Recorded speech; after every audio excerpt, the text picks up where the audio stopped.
cars and minivans where the coffee is cold, the kids are wild, and the crimes are absolutely unhinged. I'm Stephanie. And I'm Tally. Let's talk murders, motherhood, and why we trust absolutely no one.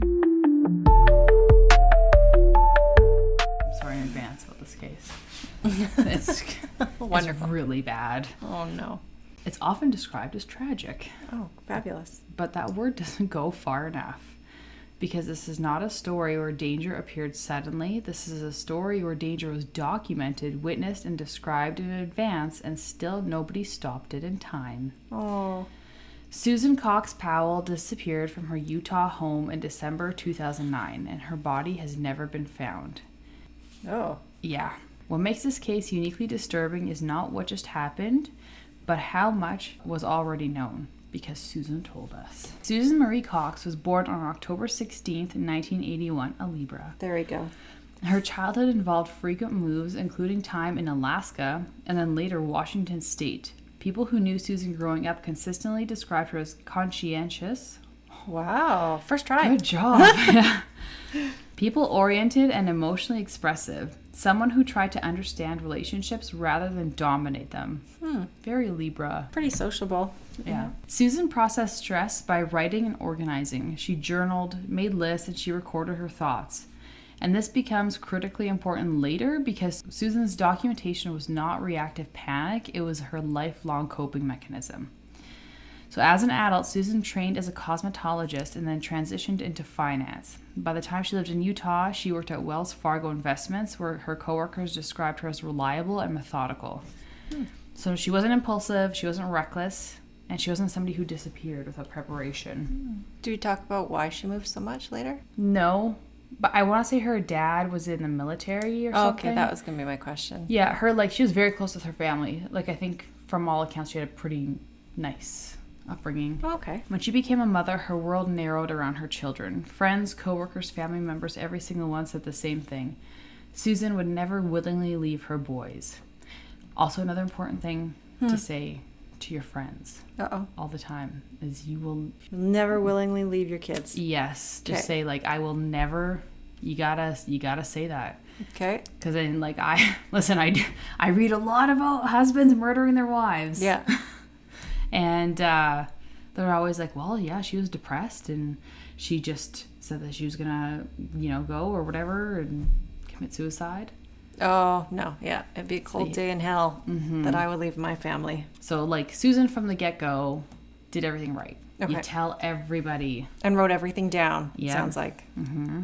There's a Crime Junkie, actually, I don't know if they still have it on their site. This was years ago, pre-COVID. And they have a If I Go Missing folder.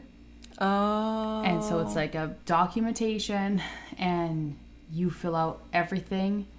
And in these notes, you put who would be the most likely to kidnap you. Wow. What your banking information is, passwords to all of your accounts, everything. Mm-hmm. And you give it to trusted people. Yeah. Interesting. Some people have mine. I don't know who, but some people do. You know who has yours. Yeah. Not me. I know. I'm I gotta update it because that's very outdated. Oh yeah. I digress. Josh Powell. So Josh Powell was born January 20th, 1976. A Capricorn. Oh, those guys. Sorry, Capricorn. Most of them are fine. Josh's upbringing was marked by instability and extreme family dysfunction. His parents, Stephen and Terica Powell, had a highly contentious divorce. Court filings and later statements describe serious disputes involving pornography, boundary violations, and control. So these were not vague marital complaints. They were allegations that later aligned disturbingly well with Stephen Powell's eventual criminal charges. So Josh grew up in a household where privacy was routinely violated, women's boundaries were not respected, sexuality and entitlement blurred together, and documentation was used as power. Oh, I don't like where this is going already. Oh, God, it gets so much worse. Josh adopted these traits as an adult. He compulsively recorded his life in journals, audio recordings, videos, and spreadsheets tracking money. But unlike Susan, who documented it to make sense of her life, Josh documented it to build arguments. So Susan and Josh met around 2000 to 2001 through the LDS community, Latter-day Saints, like Mormon. Thank you. Because I was like, what? Yeah, I put in there, I'm like, clarify. Yeah, just to be sure. So Susan was 19 and Josh was 25. Susan recorded audio journals during this early stage of the relationship, and these recordings still exist and have been analyzed in investigative reporting and the Cold podcast. Oh. In these recordings, Susan sounds hopeful but already uneasy. She describes Josh withdrawing affection when she disappoints him. She describes trying harder to please him, and describes confusion about why kindness feels conditional. Classic toxic relationship. Mm-hmm. So this was before marriage, but they ended up getting married in April 2001. Susan believed that marriage would stabilize the relationship. It didn't. Yeah. Never marry to solve a problem. Never. No. Or have kids. Yeah. To or solve have a kids. problem. Guess what? They don't solve problems. They make it worse. Arguably. Yeah. No offense to my kids. No, like we made the choice, but. Yeah. Josh Powell's father, Stephen, was not a background character in Susan's life. He was a constant destabilizing presence, and his behavior towards Susan was so extreme that it later became part of the official investigation, court records, and criminal proceedings. Ew. Yeah. Susan and Josh lived with Stephen for a period in Washington State early in their marriage. During that time, Stephen developed an obsessive fixation on Susan that went far beyond inappropriate interest. It wasn't subtle, and he didn't keep it a secret. Ew. Yeah. It gets so much worse. Yuck. I warned you. I'm like, this is a bad case. Ugh. Horrible. Stephen Powell recorded obsessively. Police later seized videotapes, audio recordings, handwritten journals, computer files, and music recordings. Like, he would make songs about Susan. And these materials were not created after Susan disappeared. They were created while she was alive, living under his roof. In these materials, Stephen documented Susan's movements, appearance, behavior, and daily routines. He filmed her constantly, even in situations where she was not the subject of the recording. So, for example, there was videos that were meant to document family events, like a birthday, and he would always drift back to Susan, lingering on her body and face, and then he would, like, zoom in. Ugh. Yeah. Like a creepy uncle, but worse. Yeah, like creepy father-in-law. Like, yeah, ew. Ew. Stephen also used mirrors to spy on Susan inside the home, including while she was using the bathroom. He stole Susan's underwear from the laundry, kept it, and then replaced it with similar items so that she wouldn't immediately notice. He read her private journals without her consent. And in his own handwritten diaries, Stephen wrote sexualized fantasies about Susan and framed his obsession as romantic destiny rather than a violation. Gross. So he was nuts? Yeah, so he described himself as being in love with her, and she, like, never reciprocated. She never gave him, like, an inkling. Yeah. To me, he's like one of those guys, if you're nice to him, that's the wrong guy to be nice to. Because if you're nice to him, he's like, oh, they're in love with me. Yeah, he, like, fixates and doesn't understand. Yeah. No, it's just somebody being polite. Yeah. So that's why I'm mean to all men. That's why don't talk to me. Stephen also composed and recorded love songs about Susan and uploaded them online under pseudonyms. Wow. I'm killing it. Presenting himself publicly as a misunderstood romantic figure. Okay. None of this is alleged or based on rumor. These materials were later seized by police, referenced in court proceedings, and then summarized in the investigations. And you can hear them on YouTube. I obviously can't play them on the podcast, but my God, they're disturbing. Oh, they're still up. Oh, yeah. I guess once it's out there, it's hard to stop it, Oh, right? my God. And the Cold podcast actually does a great job. And you hear a lot of it in there. The most chilling piece of evidence comes from July 2003. Oh, God, this part is so icky. Stephen invited Susan into his car. He believed that this was a private moment, but it wasn't. Stephen's camcorder was still running, and on the recording, Stephen confesses his love to Susan. Susan's response is captured clearly. She doesn't flirt, encourage him, or reciprocate anything back. She's uncomfortable and firm and explicit in her rejection. Good. She says no, and you're making me uncomfortable. And the recording is critical because it removes all ambiguity. She didn't lead him on, and she did not send mixed signals. She just rejected him. Good for her. Yeah. Calm and firm. Yes, exactly. After the rejection, Stephen did not back away. Instead, his writings show that he reframed the situation. In his journal, Stephen began portraying him as the victim, a man whose love was unfairly denied. He suggested that Susan was conflicted, confused, or secretly reciprocating but unwilling to admit it. This is a classic boundary violation pattern. Rejection is not accepted as final, it is rewritten. Yeah, this comes back to, you might have been told, like, if she says no, just try harder. No, Yeah. You just walk away. You need to listen. This is a consent thing. No means no. We had horrible advice as kids growing up, like, Oh, yeah, if he's mean to you, he just likes you. yeah, and then you know what? Then we all dated really mean guys. Yeah, we made very poor relationship decisions. Exactly. So I'm to like, circle back, no means no. exactly. And if he's mean, he's just an asshole. You're just an asshole. Yeah. Don't try harder. Just stop. Yeah. Next. I agree. Stephen's obsession did not end. It intensified. Susan experienced Stephen's behavior as deeply violating, obviously. Yeah, clearly. She knew that he was watching her and that her privacy was not respected, and she knew that her personal journals and stuff weren't safe. And she was trapped by circumstance. And again, like, Stephen's not a stranger, he's her father-in-law. Yeah. So she couldn't just cut him off, and she had limited power to escape the situation, and any attempt to create boundaries risked family fallout. Remember, Libras are peacekeepers. Yeah. Because Sagittarius would be like, fuck this, I'm out. Yeah. See ya. Yeah. You're a fucking weirdo. This is not worth the stress. Yeah. Susan later wrote about the stress and discomfort caused by Stephen's behavior and the impact it had on her marriage. She did not describe it as a misunderstanding. She described it as something that made her feel unsafe. Good girl. Yeah. So this is where Stephen Powell's obsession becomes inseparable from Josh Powell's behavior. Oh. So Susan later wrote about ongoing conflict with Josh regarding his dad. Josh minimized his dad's behavior, and he reframed it as harmless or like him being misunderstood. And he resisted confronting him meaningfully. Weak. Oh, yeah. Low testosterone. Yes, I agree. He's probably balding. Unfortunately, he wasn't. Oh, wow. Prioritized family loyalty over Susan's comfort and safety. No, I don't like that. No. No. Wife comes first. She's the decision you made. Exactly. You chose.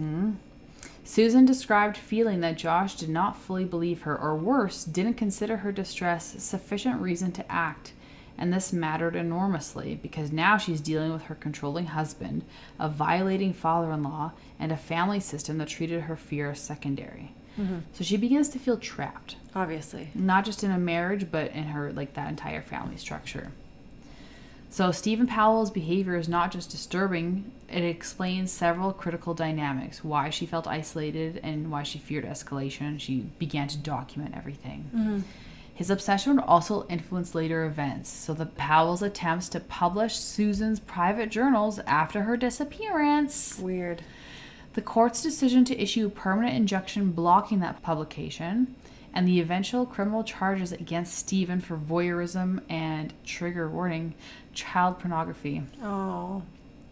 Stephen was later arrested and convicted for secretly filming women and girls, confirming that this boundary violation thing that he had was not just limited to Susan, and she didn't imagine this. Yeah.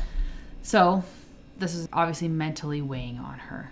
The context in which she described it in her journals is essential because she would later write, quote, "I want it documented somewhere that there is extreme turmoil in our marriage," unquote.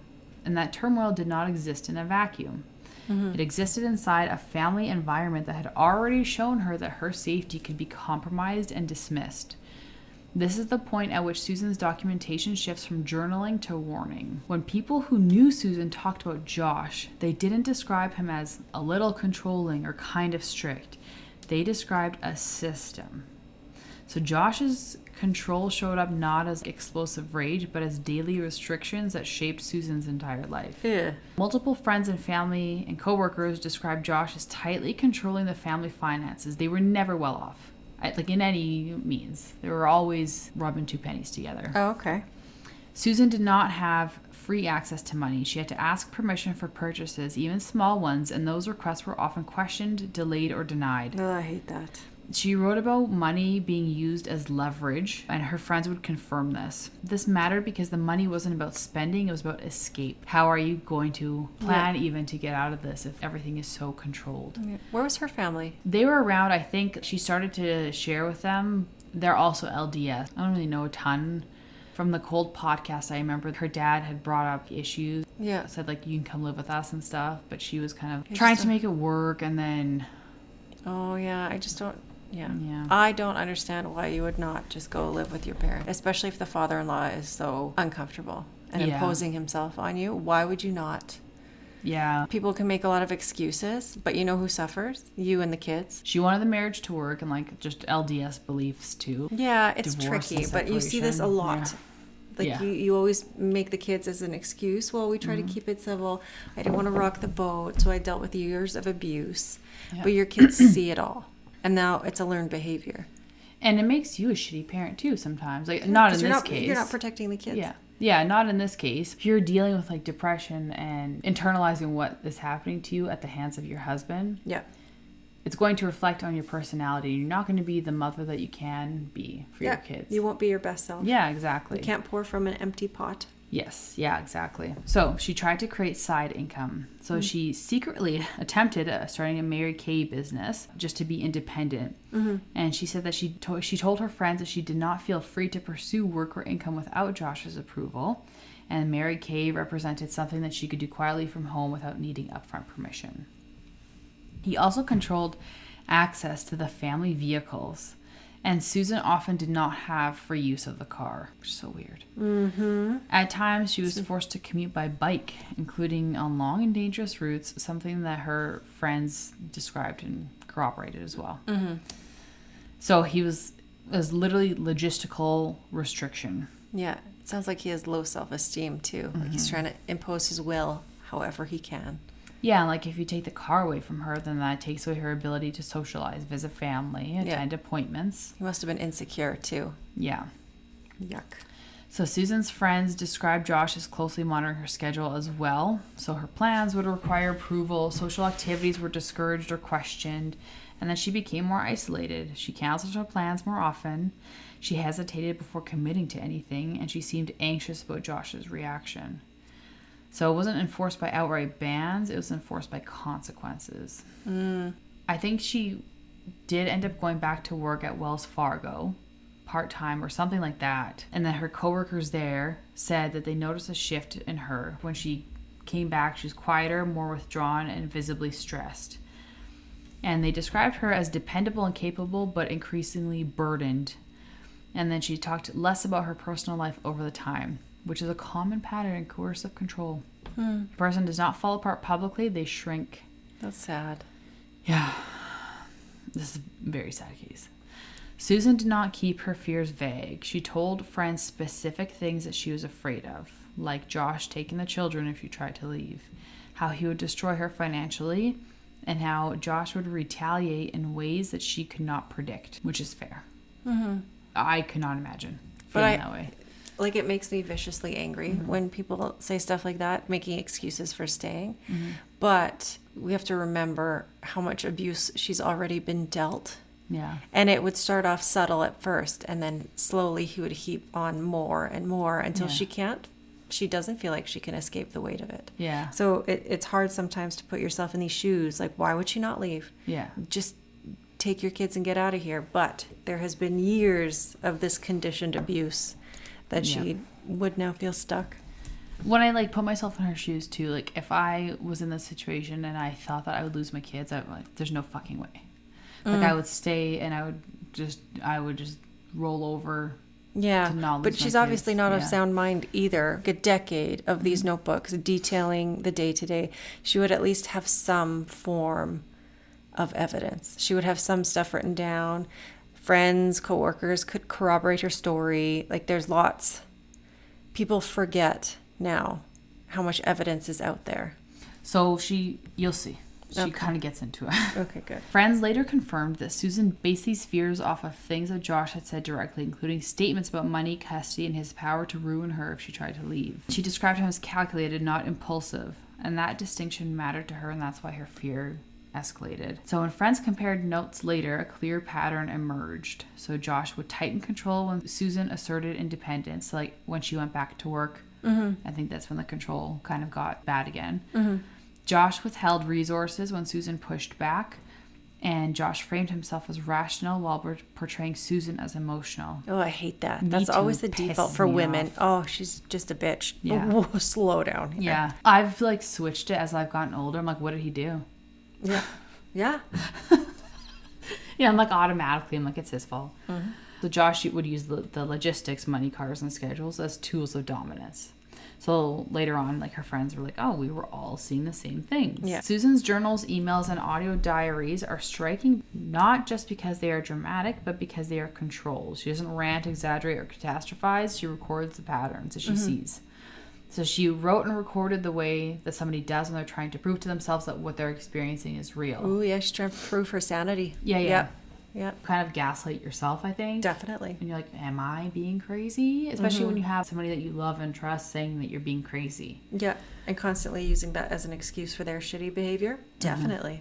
Yeah. Across written journals, emails to friends, and audio diary recordings, Susan's tone is analytical, self-questioning, and restrained.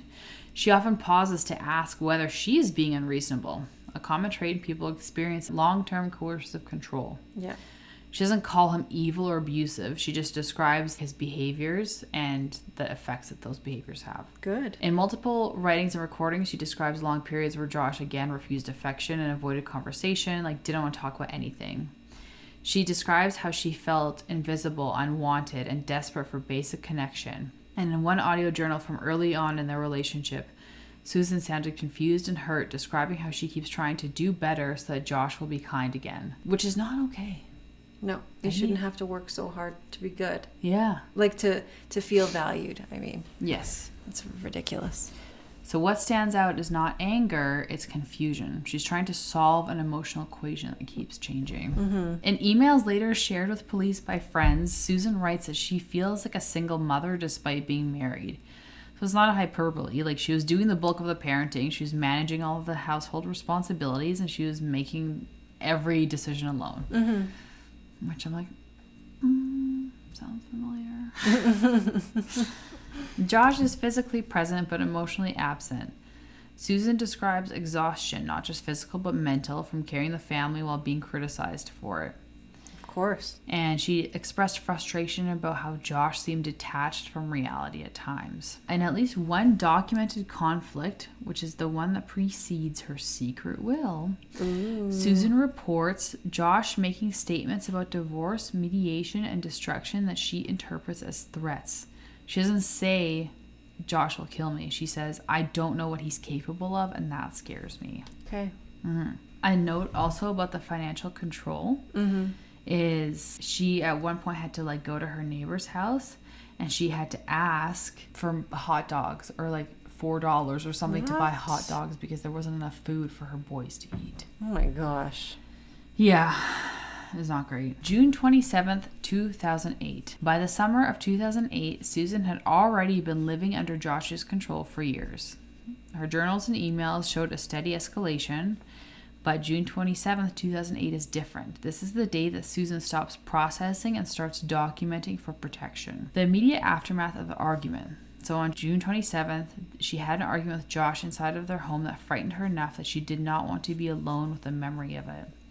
She did not wait days. She didn't calm down and rationalize it away. She immediately called her neighbor and close friend, Kiersey Halliwell, and asked her to come over right away. When Kiersey arrived, she later described Susan as visibly shaken. She was pacing back and forth, couldn't sit still, and she was agitated in a way that Kiersey had not seen before.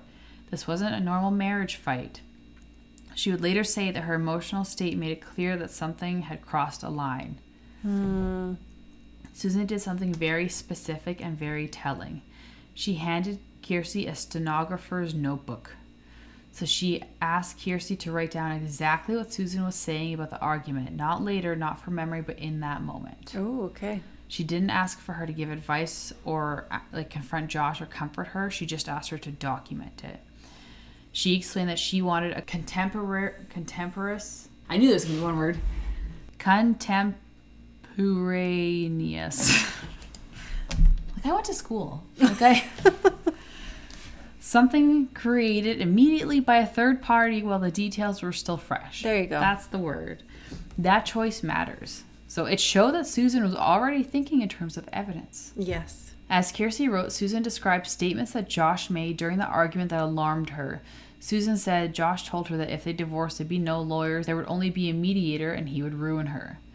So she understood these statements in context, not as idle frustration, but as a declaration of power. So when Josh said that there'd be no lawyers, Susan did not hear compromise. She heard removal of protection. When she heard only a mediator, she did not hear cooperation. She heard him controlling the process.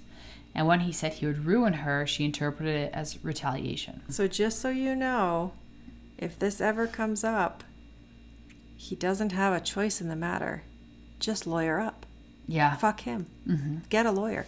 If he says mediator and you disagree, Yeah. like mediators are fine if you're both kind of on the same page. Mm-hmm. But if there's any point of contention, it's just going to make the process longer. Mm-hmm. If you're afraid of the bills, then you shop around and find a good lawyer. They should not charge you for a consult.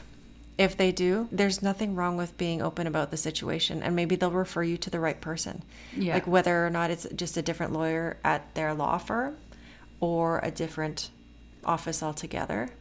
But if you are fleeing the sort of situation, you find the right lawyer Mm-hmm.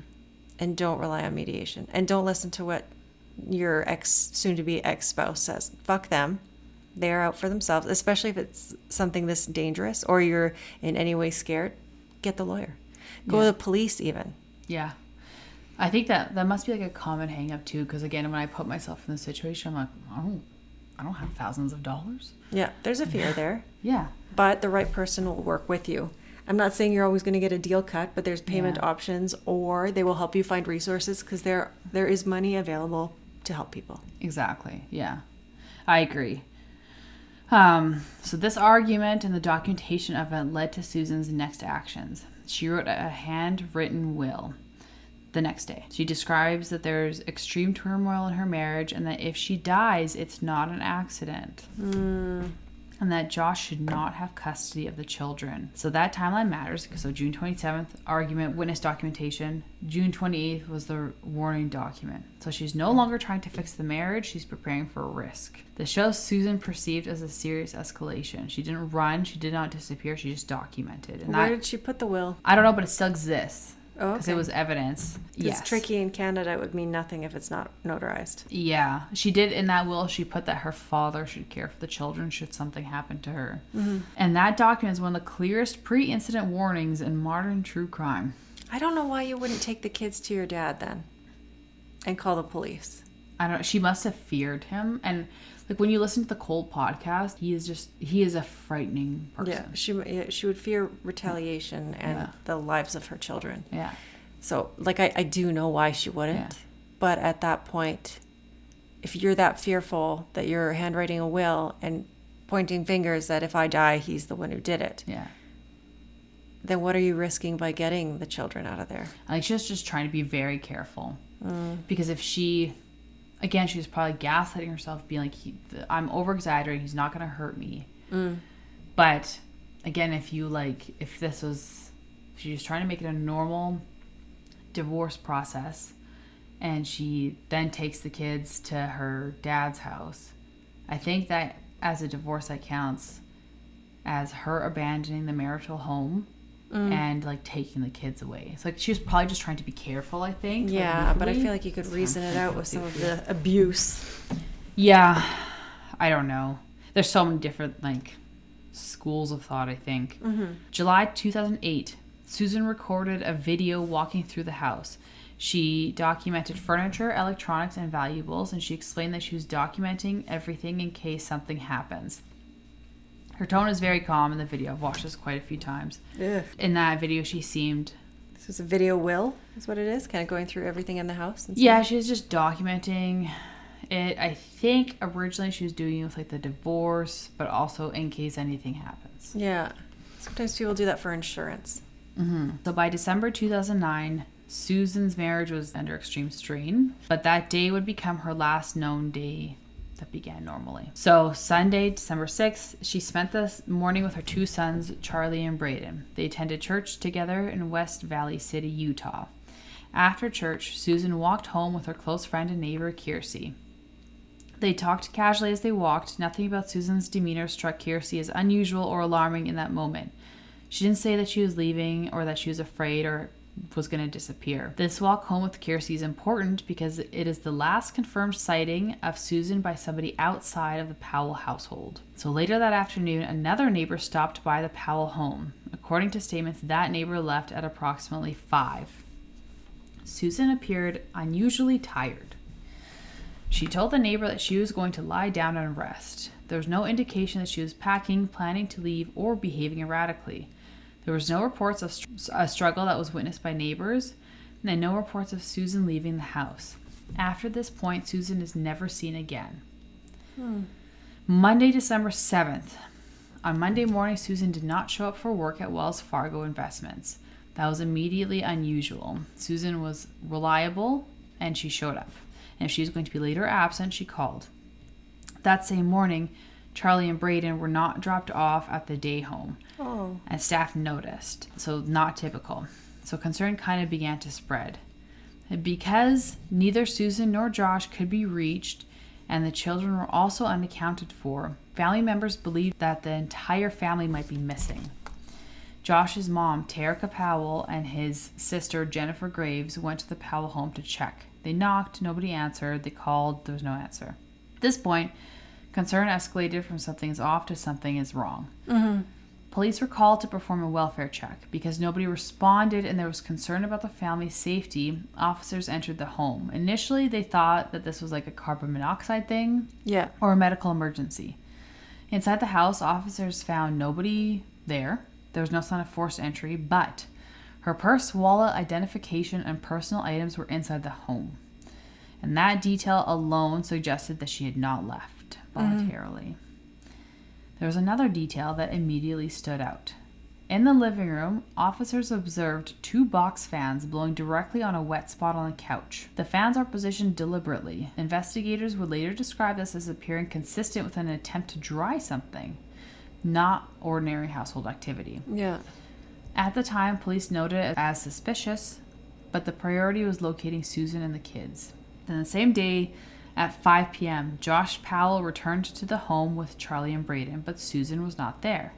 He was immediately questioned. He told police that he had taken the boys on an overnight camping trip, leaving late Sunday night while Susan stayed home sleeping. Yeah, right. He took them overnight camping in freezing winter weather with 2 very young kids. I think they were like 3 and 5, with no planning. Whatever. And this is Utah. Like, it snows. It's cold. Yeah. Josh described driving west towards the Pony Express Trail area. Several aspects of Josh's story stood out to investigators. Why would you camp overnight in a blizzard with toddlers? Makes a strong point. And he claimed Susan was asleep when he left, but she never contacted anybody. He could not clearly explain logistics that matched the conditions of what was happening. Mm-hmm. So they searched the area that Josh described, and they could not find evidence of a campsite ever being there. Like, nobody had set up a tent. Yeah. There's no tire tracks that were consistent with his description. No signs of any recent camping activity at all. There was no wrappers, footprints, like nothing. Yeah. So this did not prove anything by itself, but it seriously undermined his account of events. So investigators later examined Josh's cell phone records. Those records did not align with the movements that he described during his interviews. There were gaps and inconsistencies between where Josh said he went and where his phone appeared to be. And this added to suspicion that Josh was not telling the truth. After being questioned again on December 8th, Josh rented a car from the Salt Lake City airport. He kept it for a short period and then returned it. When investigators later reviewed the rental agreement, they discovered the car had hundreds of miles added to it, far more than he could reasonably account for based on his explanation of where he went. This raised a very important question for investigators. Where did he go, and why doesn't he want to explain it? Yeah. As the investigation progressed, forensic testing was conducted inside the Powell home. They found Susan's blood in the house, including near the living room area. This discovery fundamentally changed the nature of the case. At that point, investigators no longer believed that she had left voluntarily, and the case shifted from missing person to suspected homicide. Yeah. Charlie Powell, like one of the boys, Yeah. was 4 years old when his mom disappeared. Because of his age, investigators approached him very carefully. He was interviewed by trained professionals. Like, I don't know if you've seen like videos. No, you haven't, because it would have been a true crime documentary. Yeah. But I want to say they're like child psychologists or maybe even social workers. Oh, probably. Who were like specifically trained to ask kids these sensitive questions. It's amazing to watch how they ask, because they'll like get the kid coloring or something. Yeah. And then they're like, hey, do you miss your mom? Like play therapy. You kind of distract the body so the mind can be free. Yeah. Yes. So he was interviewed by trained professionals and he wasn't interrogated. And his statements were evaluated in the context of child development, not treated as adult testimony. Good. So he wasn't prompted with leading questions. He was just allowed to speak freely in his own words, and what he said mattered. Charlie's statements. During interviews, he told investigators that his mom went camping and she didn't come back, and she stayed, quote, where the crystals are, unquote. He did not say his mom ran away or chose not to return, or that she was asleep at home. His language consistently described absence, not abandonment. So his statement that his mom went camping is especially significant because it mirrors part of Josh's story, but not in the way that Josh intended. Josh told police that he took the boys camping and Susan stayed home. Mm-hmm. Charlie's version places Susan with them, at least initially. Oh, okay. So investigators did not interpret this as proof that Susan actually camped overnight. They interpreted it as a child repeating something that he heard or he was told or he partially Probably witnessed. on the drive as they dropped his mother's body. Literally, yeah. Like, oh, she's just asleep in the car. Yeah, we're going to drop her off, go camping. Yeah. In cases involving young children, investigators understand that kids often blend memory, suggestion, and experience, but they also understand that children rarely invent entirely new scenarios without influence. Yes. Charlie's account contradicted the idea that Susan simply stayed home. She didn't come back, is what they said. Charlie didn't say mom stayed somewhere else or mom left. He said she did not come back. So that means in Charlie's mind, something had changed. Mom was there, and then she wasn't, and that absence is permanent in his brain, is how the professionals interpreted it. So where the crystals are, that phrase is one of the most discussed details in this entire case, because he said, my mom is where the crystals are. Yeah. Investigators have never publicly assigned a definitive meaning to this statement, but they've never dismissed it, as Could you be know. a cave system, maybe. Yeah, so as you know, young children describe places using sensory markers. Yes. Use words for things they don't fully understand, and substitute familiar terms for unfamiliar concepts. Mm-hmm. I made sure to do the social work angle here. Oh, yeah. It's a stage of development. It's like when your kid first learns cow, and then you're driving past a field of horses, and they're like, Mommy, look, cow. Yeah. And you have to kind of describe, no, well, kind of. Yeah. But not a cow. It's a horse because of this, this, and this. So. And 4, I feel, is like that age, like in between, where they like know and they can't. Yeah, or, like, you know they're what trying I mean? they're trying to impose their knowledge on the outside world. Yeah, it's tough. So they're learning. Investigators considered multiple possibilities, including a place that Charlie had heard adults describe, something he saw on the drive, a reference to rocks, minerals, or terrain, or just a child's way of describing a location that he couldn't name. That phrase wasn't treated as fantasy, it was just like untranslated information. Mm-hmm. So they're trained to recognize certain patterns in child statements. So Charlie's statements were consistent, they didn't escalate or grow more elaborate, and they didn't place blame or dramatize. They aligned partially but not perfectly with Josh's narratives. So children who do fabricate stories, just like adults, change details, add dramatic elements, and then seek approval. He stated facts as he understood them without embellishment. Let's go to Jennifer Graves. So that is Josh Powell's sister. So Josh's sister did not support him. She confronted Josh directly, and she recorded it. Wow. And she asked where Susan was. Then she confronted Stephen about his obsession with Susan. She later physically cornered Josh and demanded that he stop lying and tell her where Susan's body was. Aw. And they kicked her out of the family event after. Good for her, though. Yeah. For standing up. Looking for her sister-in-law. Yeah. Nice. Jennifer also provided statements describing Stephen's pornography obsession and disturbing ideology. So her dad. Good girl. She broke from the family narrative, and Mike Powell was Josh Powell's younger brother. Now, he was not a public figure or suspect who was ever charged and not somebody who spoke extensively to the media, but he became critically important to the investigation after Susan disappeared. So in 2013, in the West Valley City Police Department, they had publicly stated that they believed that Josh killed Susan and that Michael, his brother, helped conceal her body. Why? I don't really know. I think just based off of like reviewing evidence, interviews, phone records, the travel data between the two. The brother hasn't really been talked about to this point. No. And I, like when I was researching this case, I'm like, no, like I feel like I don't remember him in all of the other podcasts, but he seems kind of like a... Maybe that would help explain the distance if they went that far in that rental car. And then they just made the assumption that it was close to where he could be. He committed suicide. Oh, okay. So Michael was never actually charged with a crime. Police acknowledged that they lacked enough physical evidence to bring charges, but they were explicit in their belief about Michael's involvement. They never retracted it. By the time Susan disappeared, Stephen Powell's behavior towards women was already documented, not just through Susan, but through just years of being a fucking creep. Oh. And it was only after Susan vanished that law enforcement fully uncovered the scope of his misconduct. So he would secretly film women and girls without their knowledge or consent. Mm-hmm. He did like upskirt videos, hidden camera footage, recordings made in private spaces. It was disgusting. And then among the seized materials that cops got him for, investigators found images involving minors that met the legal threshold for child pornography under Washington state law. As a result, in 2011, Stephen Powell was arrested and charged with voyeurism-related charges and then possession of CP. Good. I hate saying that word. These charges were based on the digital evidence, not testimony alone, and he was convicted and sentenced to prison. This confirms what had long been feared by Susan and others, is that his boundary violations were not just disturbing, they were criminal. Mm-hmm. His arrest fundamentally altered how people understood Susan's fear. She hadn't been imagining things or misinterpreting. And the men that she had lived with had a documented pattern of surveillance and sexualized fixation and a violation of privacy.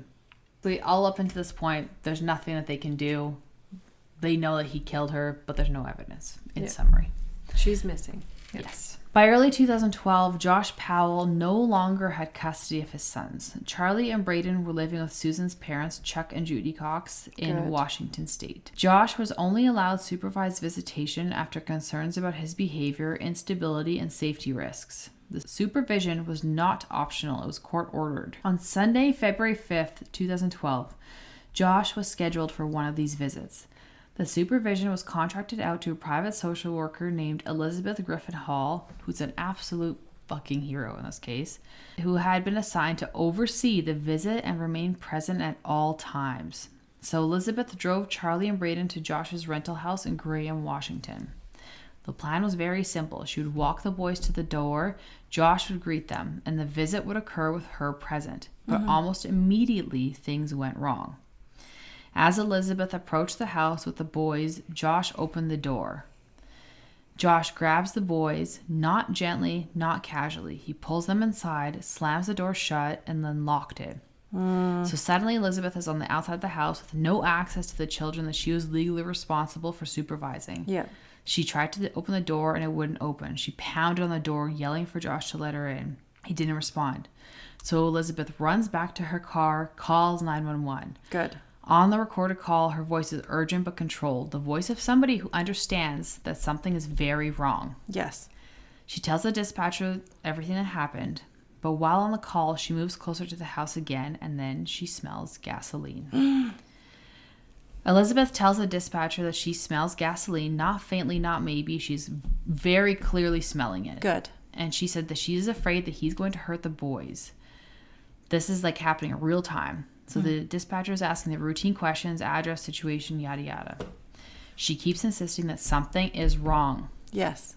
Moments later, while she is still on the phone, the house erupts. There's a sudden blast followed by fire. Elizabeth screams, tells the dispatcher that the house is blown up and the children are still inside.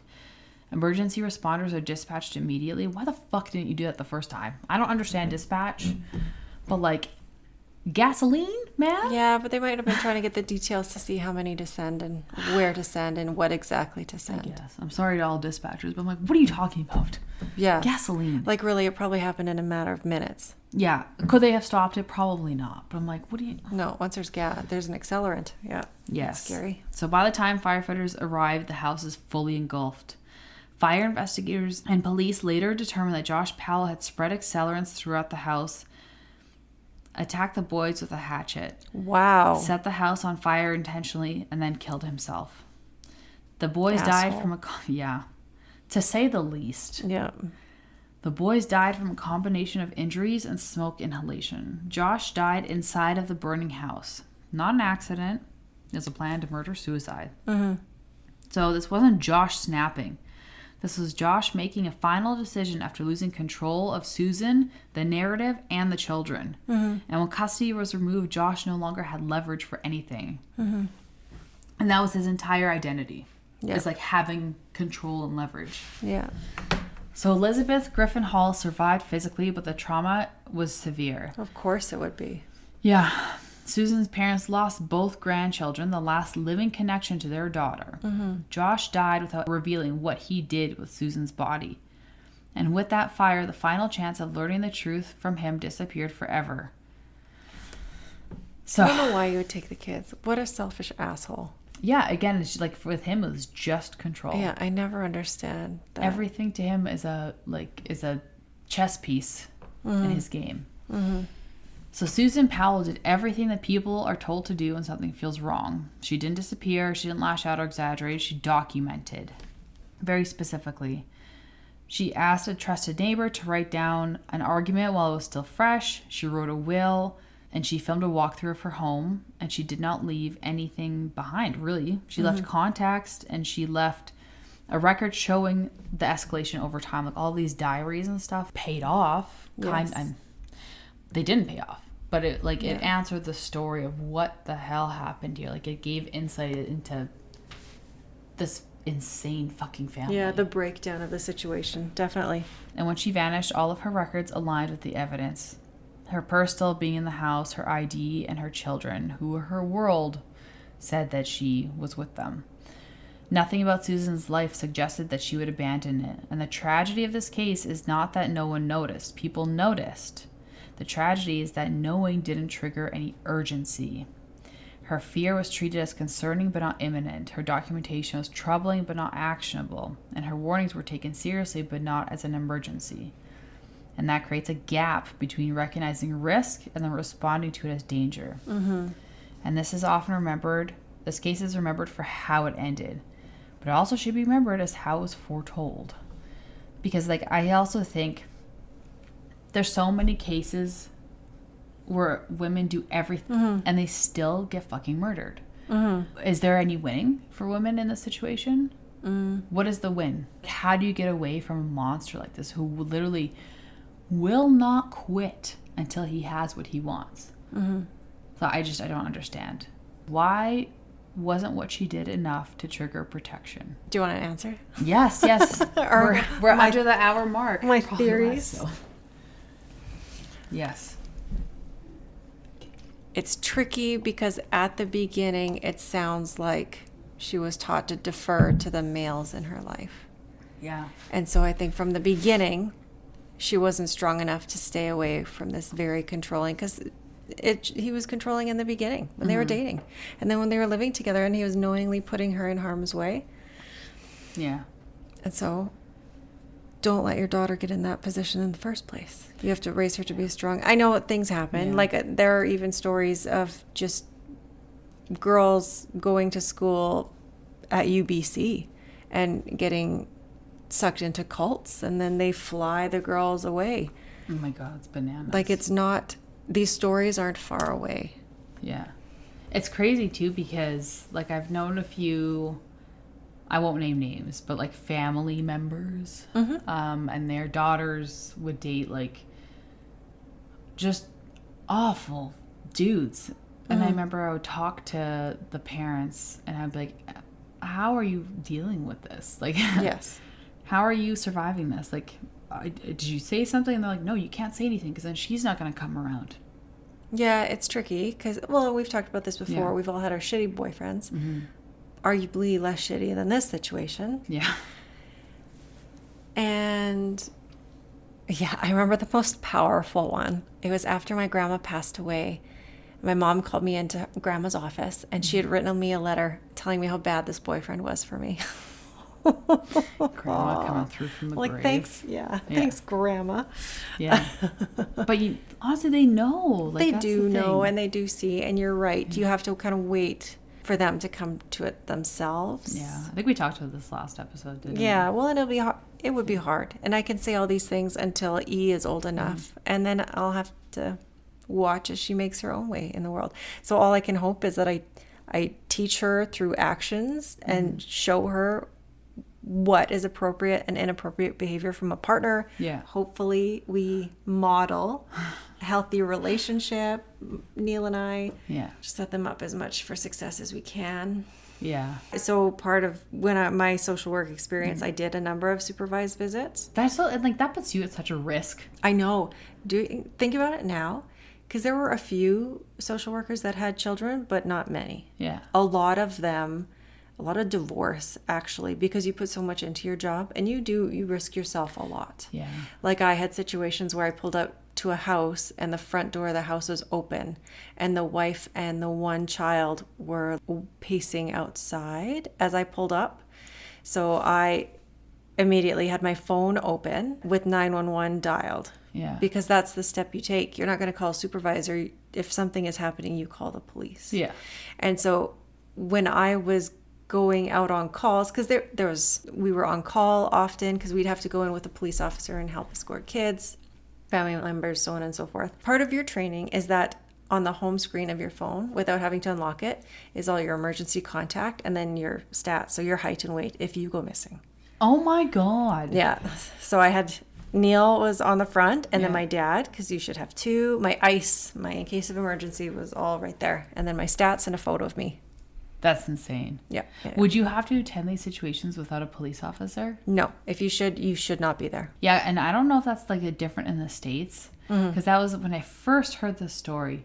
I was like, well, why the fuck wasn't a cop there with her? You would do supervised visits without cops. Yeah, I was alone. That's insane. That I think you guys should have been paid more. But like, I know how much social workers like just generally got paid. Because I remember I looked into it for like half a second and I saw the pay. I was like, oh. It's not worth it. Yeah. What do you mean? What do you mean you're risking your life? Sometimes supervised visits is what they're called, are at a neutral place. Yeah. So you'll meet the parent at a park or at a restaurant, sometimes a movie theater. Often you'll stay and watch the parents' interactions with the children the whole time. Sometimes you'll drop them off and you'll do what's called spot checks, which are also very dangerous. So what a spot check is you kind of leave the children in their parents' care and you'll come back periodically to check on them. And so at that point, you would have already had a little bit more trust established. Oh, okay. But you still have to, they have to be at the agreed upon spot. They have to reply to you immediately. If you send a message, if they're going anywhere else, they need to tell you exactly where they're going. What would you do when you were supervising the visit? Would you just like be staring at them, or would you be like reading a book? Lots of stuff. So some people would bring a book. It depends on the environment that you're walking into as well. Sometimes if it's in the house and really the visit takes part in the main room, then you would sit on a piece of furniture. You could sit at the table, and it depends how much you need to watch them. So sometimes you'd have to do a tour of the house before you brought the kids in. Sometimes So that you knew like where... make sure there was nothing there. Yeah. So once it was a problem with cocaine being left in common areas, or there's stories of a social work supervisor sitting down on the couch and they almost got jabbed with the needle that the parent had hidden in the couch. Oh my And so God. that could have been a child. Sometimes there's questionable substances like white powders left out on the TV stand when they knew they were having a supervised visit. And they just, part of it too is sometimes they think they're smarter than you. So they can say, well, that's Tylenol. Why is it powdered and left out? Even if it is Tylenol, why the fuck are you snorting Tylenol? I know. So there's so many things. So oftentimes you would be partway through a visit and something inappropriate would happen and you take the kids and you leave now. And then what do you do? Because like the parent's going to be angry. So how do you deal with that? Well, you get cussed out and you try to get the kids out of there as safely as you can. Sometimes even at a public area, the parent would try and take the kid to the bathroom. Well, no, that was on you. You actually have to go and escort the kid. But there was a story. One of the other workers let the mother take the child into the bathroom. She locked the door and they tried to escape out the bathroom window. Oh my God. These poor kids. Yeah. Well, that's all we're doing. You're just consistently traumatizing these kids. So maybe at a point the kid wouldn't have been able to remember. Yeah. But it's still in there. The kid's still witnessing all these behaviors. And then it's going to go a few ways. Like they're going to eventually see that parent as a victim, or they're going to know all the horrible things they did. And they just constantly re-traumatize this child. So you're exposing them to harm over and over again. But often when the parent is in that situation, they don't see it. They see themselves as a victim. Oh. Very rarely does it get better. Ever. I can tell you that with complete confidence. Because people don't get better. People don't change. Yeah. And that is my very skeptical view of social work. Well, you've had the experience. That's the thing. There was like one situation where the parents got scared straight and everything turned out fine. Oh my God. Parents got better. They saw how serious their problem was and they got better. Yeah. That's it. I don't even know. Like, I can't even fathom this life. So that couple that you mentioned, you said that there was like the mom and the daughter were like pacing outside the house. Why were they pacing? What was going on? It was mom and son. Oh, mom and son. Yep. So the dad got very verbal and then he walked off. And so alcohol was also involved. This family had years and years of involvement even before I got on this case. And so there were more siblings in that family, but those younger children were already in care. So this was her older son, who he was over 18, but he was still living at home because he had a variety of disabilities. So he was dependent on them. In this instance, when I came to see them, I then took them with me and tried to get them into a placement. So we were fortunate in the area. There were women's shelters, but because the son was over 18, he couldn't stay with them, even though he was dependent on mom. And I understand, like there are policies in place for a reason.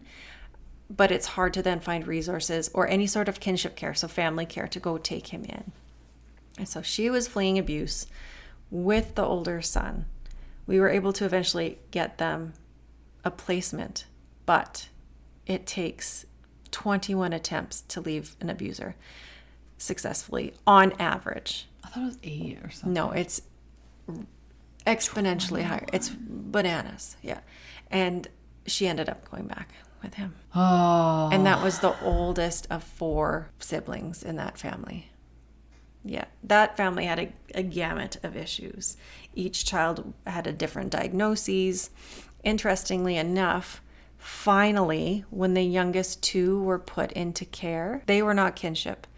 They got into the foster system. They were able to stay together. They got in a really good foster home, which they are out there. Magically, their diagnoses went away.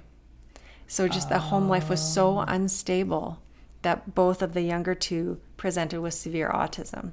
But it was because they had never had any form of structure. They didn't have good food. Their basic needs were not met. And so once they were in a loving, caring, supportive environment, their diagnoses went away. And I'm not saying we cured autism, but everything disrupted in their life was presenting like they had deeper issues when really they just had a bad home. Immediately, I'm like, am I a bad mom? Because I'm like, both of my kids are like neurodivergent. I'm like, no. We're not curing autism here. It is very real. But I can see, because like you see kids with autism get stressed out by not having routines or like seeing just unpredictabilities. Yeah, it is hard on children. Yeah. Oh my God. This makes me so sad. And I forget how bad it is until I tell someone, and then the person I'm telling starts crying. I'm like, oh shit. Yeah, that was a hard job. There's a reason why I didn't go back to it. It is, and I feel like it's similar to like police. Yeah. And that like you become desensitized and like not like pessimistic, because I don't want to say like you're negative, but like a little jaded. Jaded because you're like, I see the world through like my friends. And I'm like, oh, okay, well, like most kids have a nice home and most kids have both parents, and if they don't have both parents, they have a parent that's doing their best. They see, like, you know what I mean? Like, You want to hope that, yeah. Yeah, and I grew up in a shitty environment. So then I'm like, this is like who I surround myself with. So this is my world, and this is how I view it. I know that there's people that struggle. But then, like, when you talk to, like, a cop or social worker like yourself that, like, has those life experiences, and then you're like, what? Everybody's really bad. Everything is scary, and everybody is awful. I don't want to make new friends. No. I just want to know the people that I know that, like, parent their kids normally. Yeah. Because I'm like, holy fuck. Yeah. Like, again, even, I've mentioned this before, but, like, even field trips. Like, when I have certain kids in my groups at field trips, and they'll tell me stuff, and I'm like, what the fuck? Yeah. Like, I know kids can embellish, but, like, there's this stuff that I hear. I'm like, what is actually happening right now? Yeah. And then I'm like, I think I'm okay. Like, I always judge my parenting constantly. I'm constantly judging my parenting. And I'm like, it's okay. I'm doing fine. Oh, yeah. And, yeah, because of all the things I've seen, it is very hard for me to let my kids go on play dates. Yeah, I don't blame you. I would rather have every child come to my house and know that they're safe. I might get overwhelmed. Yeah. with the massive amount of noise and mess. Yeah. But I know that they are safe. Yeah. So I will probably forever have problems with sleepovers too. Oh, I just yeah, cannot. sleepovers are, no, I'm with you. I've seen too much. Yeah, I'm with you with the sleepovers. And I only did it for a few years. But it was similar to education, where I was afraid I wouldn't have enough of myself left over for my own kids. And so I made the decision. Yeah. Because even, like, we had protocols in place when things got too heavy for ourselves. Because, as I said, sometimes you don't notice. So you'd often have a buddy. So you'd call one of the other workers, and you would kind of decompress before you got home. Oh, that's nice. Then you don't take it home. Yeah. It's like therapists, they have therapy. Yeah, they have their own therapist. Because you get constantly surrounded with all of these things, and you do become jaded and scared or angry and frustrated. And so there is so much recurring trauma to yourself that you don't always think about because you're not in the thick of it. Like, it's not happening directly to you. Like, it's reciprocal. Yeah. It's coming at you from the side. So it sometimes gets missed. Jeez. I got more, but we got to spread it out through all episodes. You have to save your lore. I can't give all the good stories away. Oh my God, wow. Yeah. Well, this is very heavy. So that's the supervised visits. Like, immediately, Yeah. you don't expect it to happen. And there were a few stories in Edmonton where similar things there. Of course it's Edmonton. Yeah. Of course it's Edmonton. There's always horrible things. Yeah. But there are really good social workers. There are really good people that try to keep kids safe. Man, Elizabeth in this story, I'm like, Oh, that poor thing. You fucking killed it, man. Like, you did everything right. Yeah, I'd like to know what she's doing now.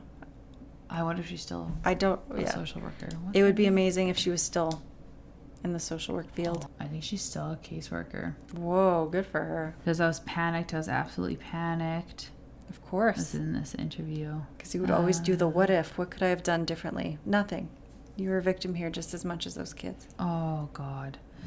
Griffin Hall, so Elizabeth, said that she thought about Cox as the house in the front of her exploded, killing her children. Quote, I wanted to drop down dead so that I could take the children to Susan so that they could find her in heaven, unquote. Oof. Yeah. Jesus. This woman was made for her job. Yeah, a wonderful human. Oh. Okay, well, sorry for ruining your day. Thanks for listening. Bye. Bye.